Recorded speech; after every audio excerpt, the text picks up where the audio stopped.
उसके बाद बच्चों एक नेक्स्ट क्वेश्चन है आपका कि एक मीनार भूमि पर सीधी खड़ी है, मतलब एक बिल्डिंग है जो कि ज़मीन पर सीधी खड़ी हुई है।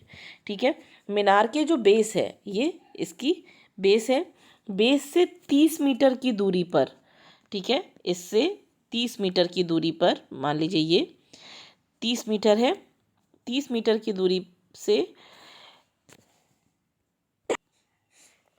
मीनार से 30 मीटर की दूरी पे, मतलब मीनार का जो बेस पॉइंट है यहाँ से 30 मीटर आगे की तरफ एक बिंदु स्थित है जो कि मीनार की छत से, ठीक है, कितने डिग्री का कोण बना रहा है, 30 डिग्री का एंगल बना रहा है। ये जो एंगल है वो कितने डिग्री का है, 30 डिग्री का कोण बना रहा है। हमें क्या निकालना है, मीनार की ऊंचाई, ये हमें फाइंड करनी है, एच। मान लीजिए हमने इसको माना कि ये एच है, ये ए, ये बी और ये सी हो गया। कहा क्या जा रहा है, क्वेश्चन फिर से समझा रही हूँ कि एक मीनार भूमि पर सीधी खड़ी हुई है, ठीक है, एकदम परपेंडिकुलर एक बिल्डिंग खड़ी हुई है। मीनार का जो बेस पॉइंट है यहाँ से 30 मीटर की दूरी पे एक और पॉइंट है ये, ठीक है, एक मिनट, मीनार का जो बेस पॉइंट ये है, इससे 30 मीटर की दूरी पे एक बिंदु है जहाँ से मीनार का जो छत है, ठीक है, उसकी उन्नयन कोण कितना बन रहा है, 30 डिग्री का एंगल बना रही है, वो पॉइंट से बन रहा है मीनार की छत से। ठीक है, अब इन्होंने क्या कहा कि आपको क्या फाइंड करना है, मीनार की ऊंचाई। ये जो मीनार है, ये जो बिल्डिंग है, उस बिल्डिंग की कितनी ऊंचाई है, हाइट क्या है, हमें ये फाइंड करना है। ठीक है, अब देखिए इसमें भी सेम क्वेश्चन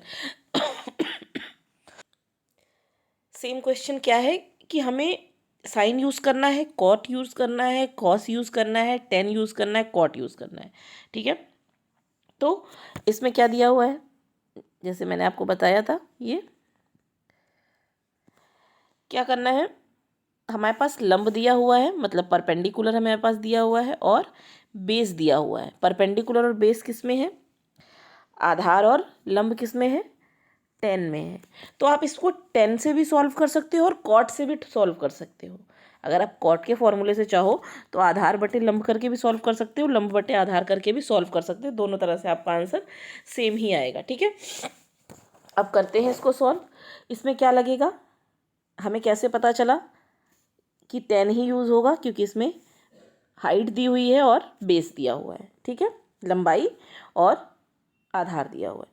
तो 10 थीटा एंगल कितना है इन्होंने दिया हुआ, 30 डिग्री। तो 10 डिग्री 10 हमें दिया हुआ है। ठीक है, 10 की वैल्यू कितनी होती है, लंब बटे आधार, तो ए बी अपॉन कितना, A B upon B C. ठीक है, अब ए बी की वैल्यू कितनी है, 10 डिग्री की वैल्यू कितनी होती है, 1/√3 होती है। तो 10 की जगह हम लिखेंगे 1/√3। ठीक है, 10 डिग्री इज इक्वल्स टू कितना था, A B upon B C. ठीक है, 10 की वैल्यू सबको पता है कितनी होती है, 1/√3। तो 10 की जगह हम रखेंगे 1/√3। ए बी की वैल्यू क्वेश्चन में क्या दी हुई है, हमने माना कि हाइट कितनी है, एच है, तो ए बी की जगह एच रखा जाएगा। इन्होंने कहा कि जो मीनार है उसके बेस पॉइंट से जो बिंदु है वो कितनी दूरी पे है, 30 मीटर की। तो बी सी हमारे पास कितना है, 30 मीटर, तो हम बी सी की जगह 30 रखेंगे। क्रॉस मल्टीप्लाई कर सकते हैं, क्रॉस मल्टीप्लाई करेंगे तो ये √3 एच के पास चला जाएगा। ठीक है, और ये इधर आ जाएगा। तो हमें किसकी वैल्यू निकालनी है, एच की, तो हम सिर्फ क्रॉस मल्टीप्लाई ना करके 30 को 1 के मल्टीप्लिकेशन में करेंगे। ठीक है, तो हमारे पास इक्वेशन क्या बन जाएगी, एच इज इक्वल्स टू 30/√3।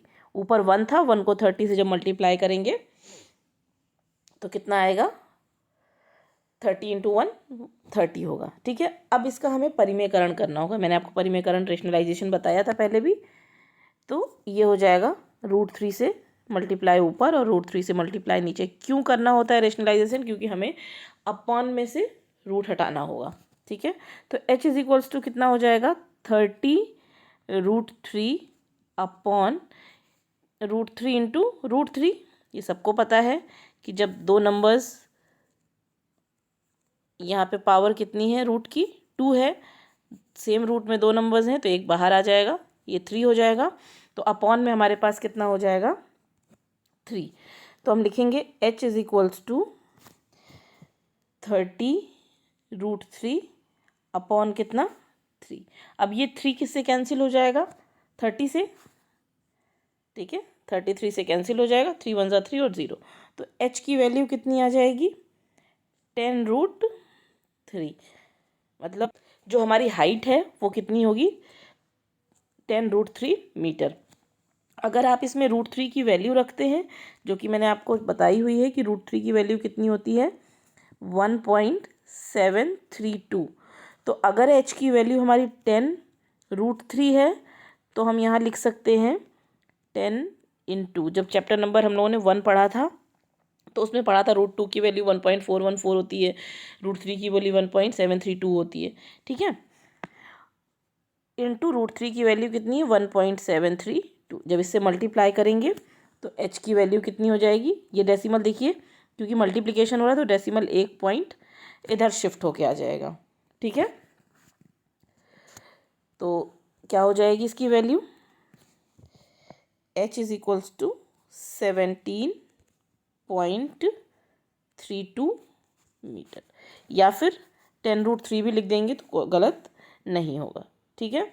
तो 17.32 मीटर की क्या होगी मीनार की ऊंचाई। तो लिखेंगे मीनार की ऊंचाई बराबर 17.32 मीटर, ठीक है। ये आपका आंसर हो गया। कोई डाउट होगा तो मुझसे पूछ लीजिएगा।